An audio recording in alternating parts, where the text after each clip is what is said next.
How tall was the tallest tree you ever came by? You see, the mighty King Nebuchadnezzar of Babylon, in a dream, beheld a tree in the midst of the earth, whose height was great. Take a second to subscribe as we look into it. The tree grew and was strong, and its height reached unto heaven, and its sight reached the end of the earth. Not a single watchtower comes close. The tree's leaves were fair, and its fruit was abundant. The beasts of the field had shadow under it, and the birds of heaven dwelt in its branches. Wasn't it beautiful? But then something terrible happened to the tree. A watcher and a holy one came down from heaven and cried with a loud voice, saying, "Hew down the tree and cut off his branches, shake off his leaves and scatter his fruit. Let the beasts get away from under it, and the birds from his branches. However, leave the stump of his roots in the earth, even with a band of iron and brass in the tender grass of the field, and let it be wet with the dew of heaven, and let his portion be with the beasts in the grass of the earth. Let his heart be changed from a man's, and let a beast's heart be given unto him, and let 7 times pass over him." So harsh a decree for such a beautiful tree? Well, this dream drove fear into the king's heart, and he got troubled. What did it mean? What was going to happen? Surely something terrible. Therefore, he made a decree to bring all the wise men of Babylon, that they might show him the interpretation. Were they able to? Of course not. The system of wise men was broken, and just Daniel, the prophet of God, was relied upon.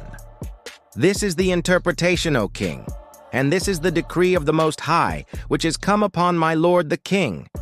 They shall drive thee from men, and thy dwelling place shall be with the beasts of the field, and they shall make thee to eat grass as oxen, and they shall wet thee with the dew of heaven, and 7 times shall pass over thee, till thou know that the Most High ruleth in the kingdom of men, and giveth it to whomsoever he will.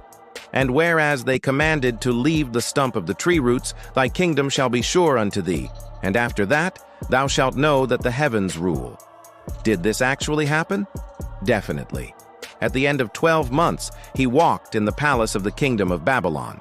He spoke and said, "Is not this great Babylon that I have built for the house of the kingdom by the might of my power and for the honor of my majesty?"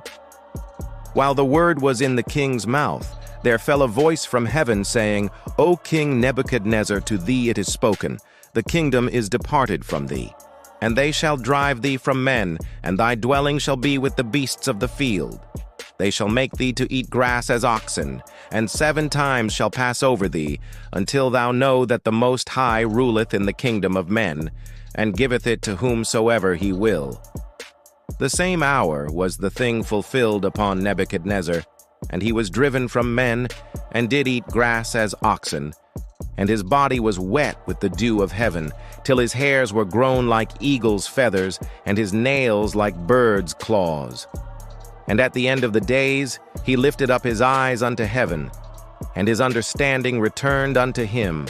This story was written by Nebuchadnezzar himself, not Daniel, in Daniel chapter 4, to show how much he had humbled himself before the God of heaven, and no longer took himself mightier than he.